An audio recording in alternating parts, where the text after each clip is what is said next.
To buy or to build? That is the question. Whether 'tis nobler in the mind to purchase something built for the masses, or to take arms against the woes of dropped screws and cable management to end up with your perfect custom masterpiece. Ultimately, only you can decide, but I'm here to help. This is DIY in 5. Hey everyone, I'm Trisha Hirschberger and you are watching DIY in 5. Getting a new PC can be an overwhelming task whether you build your own or buy pre-built. And which you should do is one of the biggest debates in the gaming scene and has been for years, as there are clear pros and cons to both.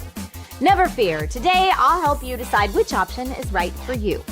If you find the tips in today's video useful, we here at Kingston would appreciate it greatly if you would like this video, sub to this channel, and maybe even share with a friend so that you don't miss out on any future tech tips. Whether you choose to build or buy will ultimately come down to your personal preference, your budget, your tech savviness, and the amount of time you're willing to spend. Let's break it down. Deciding to build your own PC is certainly the most challenging option of the two, especially if you're doing it for the first time. Between choosing your components, the actual assembly, and potential troubleshooting, this option by far and large takes more of your time. If you do decide to build, there are some pretty fantastic perks. Customization is yours to do with as you will, not only aesthetically, which have a field day, but also in terms of components you have access to. The world is your oyster. I always recommend using a tool like PCPartPicker.com to check compatibility and sale prices before purchasing any components for a build. Speaking of price, if done correctly, building your own PC can be very affordable. You know best which areas of the PC you can cut back on and which you'll need to invest more heavily in based on your needs. You can also shop around to find the best prices and sales on each component, and even go with some secondhand components if you really want a budget powerhouse. Plus, you save on the labor by assembling it yourself. Another added benefit of building yourself is that you're much more familiar with the inside of your system, making troubleshooting, replacements, and upgrades much simpler. These are all fantastic advantages for sure, plus the definite pride that comes when your DIY build posts for the first time. Some downsides to building your own outside of the amount of time it takes include the definite possibility that something could go wrong now or in the future, and you'll have to have the patience to see through the troubleshooting and RMA process if a piece of hardware is found to be faulty. If that does happen, there's no one warranty to rule them all here. You'll need to deal with each component, manufacturer, and retailer individually. If you choose to buy a gaming PC, on the other hand, the process is much simpler.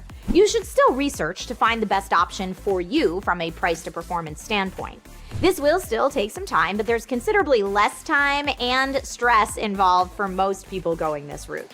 The perks include that it's done for you. You know the components are compatible, tested, and should something go wrong, you have one warranty for the entire build and one company to reach out to for repairs. This can be fantastic if your PC just stops working and can save a lot of headaches in the long run. From a cost perspective, buying a gaming PC usually costs more in that you're paying the labor for someone else to assemble, plan, and test it for you.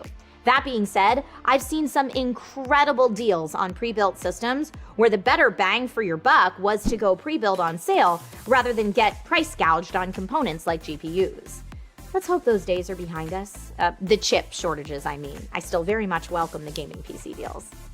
The downsides of buying pre-built, in addition to the potential cost, are that you'll be limited to what the manufacturer offers, which may be less than stellar PSU or motherboard offerings, aesthetics that are one size fits all, and usually preset budget, mid, and premium tier configurations. The hybrid of both of these options, and usually by far and away the most expensive way to go, is to commission someone to do a custom build for you, giving you ultimate control over the aesthetics and configuration.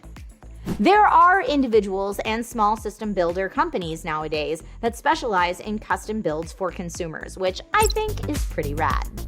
Ultimately, it's completely up to you whether you build or buy your gaming PC. Both methods achieve the same goal but take different paths of getting there. Let me know in the comments which method you typically choose and why. I currently have one DIY build I use for streaming and editing, and one pre-built gaming PC to run my games. I love my setup, but my build is due for a redo sooner rather than later. Share your stories below, and I'll see you next time.